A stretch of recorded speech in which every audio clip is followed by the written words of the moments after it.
I always think about Jannah every single day of my life. And I'm not exaggerating, trust me.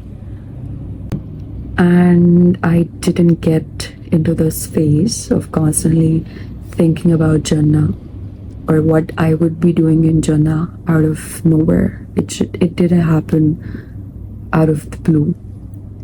There were like consistent efforts that I took to be in this phase, to be constantly asking Allah subhanahu wa ta'ala to be among the people of Jannah, to be making du'as for myself, for my parents, for my family, for my relatives, for my friends, and being in the conscious version of myself, being aware that I am here for a very short period of time, and one day I will be, inshallah, in my eternal home, which is Jannah.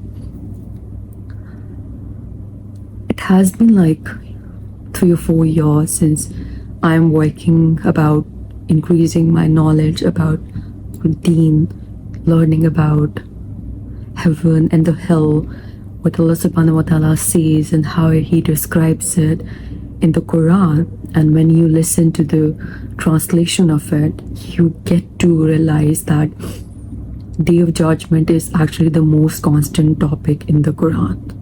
You know, every other surah talks about Day of Judgment, that that day is going to happen, no matter whether we ignore it, no matter whether we think about it or not, no matter the kind of life we live, it is going to happen. And if you are not putting forward anything, then you are only going to cause harm to yourself. So what I do is that I watch videos on YouTube.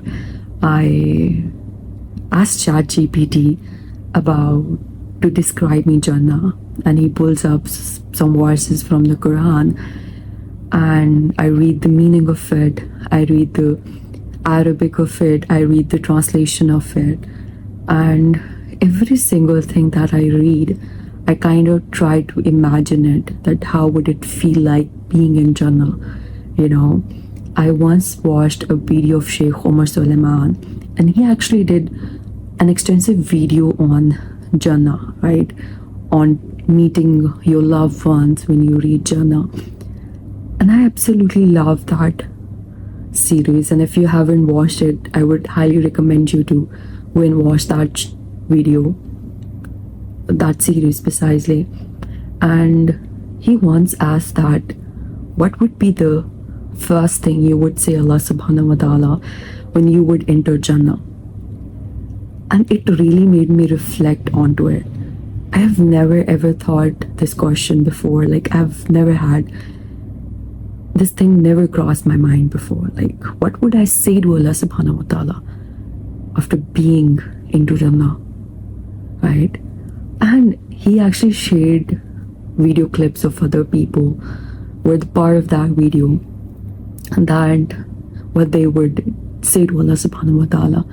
And some were like in a kind of more amazed statements, like, I don't know how I made it to Jannah, so I would definitely thank Allah subhanahu wa ta'ala, right? And then there were like other things that he said, that who would be the first person that you would meet when you will enter Jannah? And everyone, when you think about it, have their own answers. It's never going to be the same, that I want to meet Prophet Muhammad, I want to meet Prophet Moses or Prophet Jesus, or, you know, each and every one of us have their own answers, right? Some of us might want to go and meet our mother, the first person to meet in Jannah. Some might be like a childhood friend who we have lost, right? Or a dear one, or maybe your siblings, right? So it was a very kind of made me think about that video, and that entire series made me think about Jannah. And in the entire process about learning Jannah and how Allah subhanahu wa ta'ala, like that moment of meeting Allah subhanahu wa ta'ala for the first time in Jannah, that feeling, that like that entire scene, how would it look like to be right in front of your Rabb? Like, just think about it, you know? And Allah subhanahu wa ta'ala asking you, do you want anything else, right? And then telling you that this is going to be home for the rest of eternity, like, you know. It's just it's so amazing to even think about it, you know. When you know that there is a home out in Jannah, there is a place in Jannah, or that Jannah itself is waiting for you, you know, and why wouldn't you want to put in efforts every single day to Allah subhanahu wa ta'ala, to be making du'as, to be praying consistently, to be a good Muslim, you know, because so that you can earn Allah's mercy and be among the people of Jannah for those.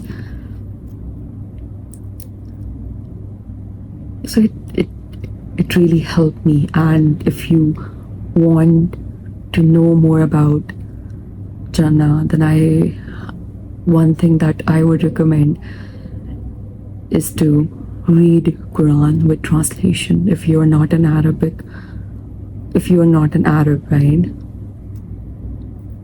Read Quran with translation, so you know what Allah subhanahu wa ta'ala says about Jannah, how he describes it, you know, people of Jannah, all the perks and all the nemas and everything that we are going to have it in Jannah, and that too for eternity. So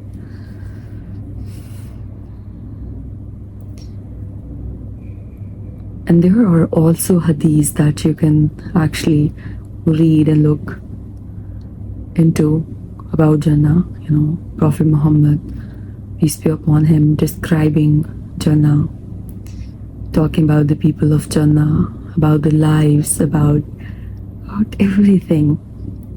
And also one of the most thoughtful question was, what is the story that you would like to see in Jannah? You know, like whose life story that you would like to see in Jannah? And if you ask me, for me it would be the entire creation of this universe and how Allah subhanahu wa ta'ala created Adam alayhi salam. So and then thinking about the things that you would be doing in Jannah. Like when you sit down and think about this, it's just one of the most amazing things to ever think about it. So if you want to strengthen your connection with Allah subhanahu wa ta'ala, this is one of the ways that I did it, and it worked for me. And I would say that it would be useful for you as well.